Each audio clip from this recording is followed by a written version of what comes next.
Plaza Italia in Santiago, and there are some students and architects and some lecturers of architecture making some drawings of plans of housing in Chile, because one of the issues that we have is that the social housing, some of them they are very small, and also the houses that you can buy in the market, they're also very small. For example, this one is 17 square meters and it's for 2 people. And the ones that they are making drawings there, they are like 46 square meters. So when you want to address this issue in Santiago, because we think it's part of the problems that we have with housing.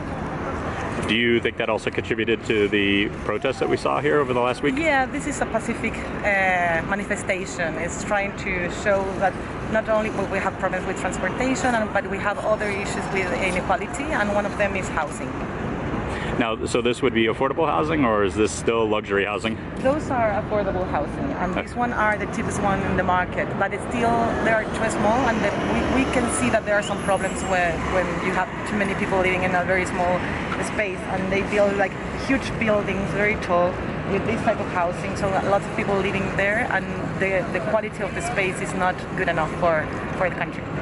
Now, what would the cost be? Do you know the price of that house? Do you know the price in the market of these houses? I really don't know the price about these houses, but I know the history of these houses. It depends even for the history of the same people who are moved a lot of time from some kind of spaces where they start to live, and when they come to the city, they are organized in this way, some kind of building that's changed.